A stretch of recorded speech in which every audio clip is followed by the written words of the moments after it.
Sao vậy nè?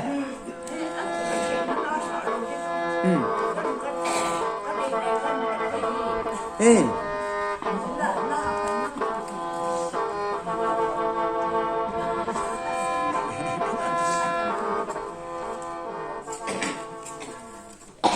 Sang chương trung ai sang cầm gà sư lăng cà đô để dù dám thôn hùng nà mẹ linh mô dầm hương ở trên đây là trời này thì để dù dám thôn hùng nà mẹ linh mô để dù dám thôn hùng nà mẹ linh mô chỉ lấy là cho chỉ tôi là trong na bằng mình còn nè chỉ tôi là trong na bằng mình còn nè vô kiêng này nó nông sửa lên lên lòng nơi chân gần riêng thấy có mà lại có liềm nơi chân gần riêng thấy có mà lại có liềm nơi chân gần riêng thấy có mà lại có liềm nó mình tin đã gian tin phở trong xa dương nó mình tin đã gian tin trong sai năng thú lại sakit có vô là kia nào bằng coi coi cô linh đông cô đi thò không nghe cô linh đông cô đi thò không nghe luôn đi vô là cái về thế nào nghe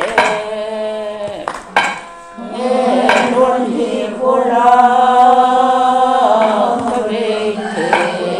thế nào nghe vô là những lúc rằng khổ là tí nào nghe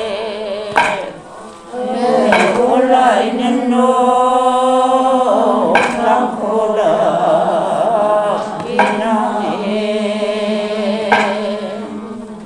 dần thơ là anh thằng cú sông quy chung ở vô lại xin tiếng có thấy bên tụ này mô xin tiếng có thấy bên tụ này mô xin tiếng có thấy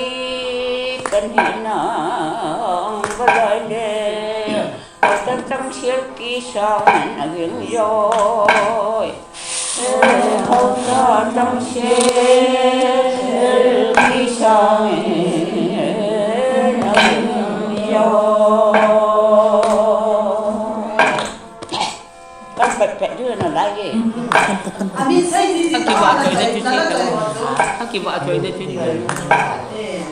chúng tôi đi nông sông em vô xin đi vô trong cái sông cái đó vô xin đi vô trong cái sông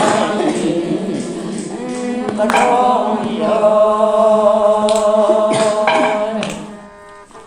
pháp thân tu lại ta còn kinh hệ chúng tôi nè nằm trong chiều lô trên đây chúng tôi cây trong chiều lô trên đây chúng tôi nghe trong chiều lô ở pháp khoan có mà ở quầy dù nằm thế này nó gặp vẹt nó là phải thang ta cái Lomgol cô liêm thấy thang cái vị ta đi nghe cô liêm thấy thang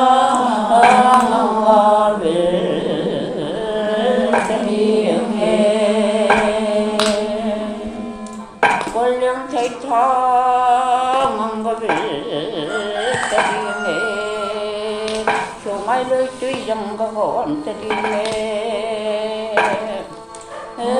số mai lơi tuy dòng có gọn ta đi mê luôn đi trong pin bằng vật thể ta đi mê luôn đi trong pin bằng vật thể ta đi mê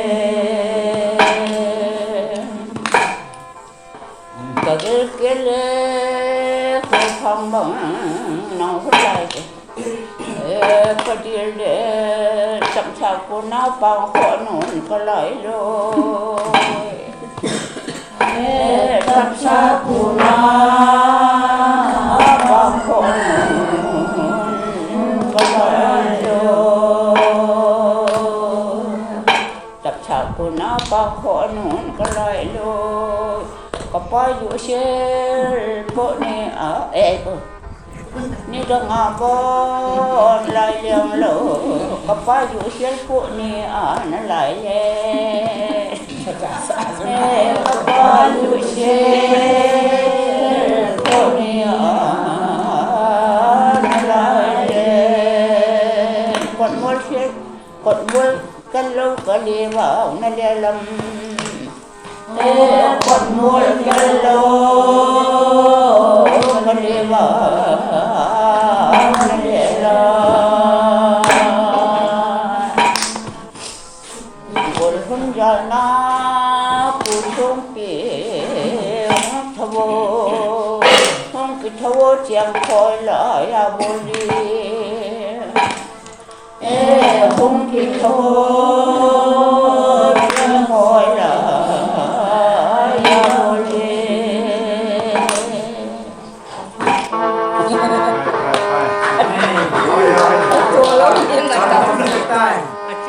Tôi